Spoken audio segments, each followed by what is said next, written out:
L'édition Nuit, bonsoir, bienvenue. Merci à vous de nous suivre tout au long de la nuit ici à Paris sur France Info et France 24. Voici les titres de votre journal. Toutes les sanctions économiques de l'Europe contre la Syrie vont être levées. En Syrie, l'Union européenne emboîte donc le pas des Américains en levant les sanctions qui pèsent contre le pays.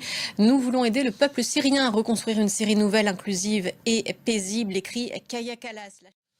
À Gaza, le bilan de la journée, c'est le nombre de camions d'aide humanitaire rentrés dans l'enclave. 93 pour ce mardi, c'est plus que la veille. La pression internationale s'accroît sur Israël, sans résultat pour le moment. Elle vient en particulier des Européens. Londres suspend ses négociations sur le libre-échange et l'Union européenne va réexaminer son accord d'association. Alors qu'est-ce que cela veut dire? Écoutez Pierre Benazet, notre correspondant à Bruxelles.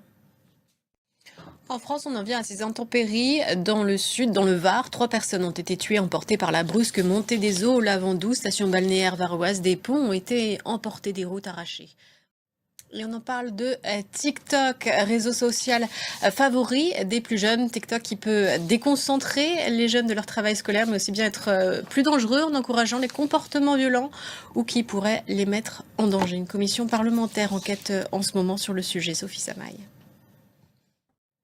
En fin de journal, c'est le moment de notre rendez-vous avec le Festival de Cannes, avec ce mardi la présentation hors compétition du film intitulé Vie privée de Rebecca Slotowski. On y retrouve Virginie et Efira, Daniel Auteuil, mais aussi l'actrice américaine Jodie Foster.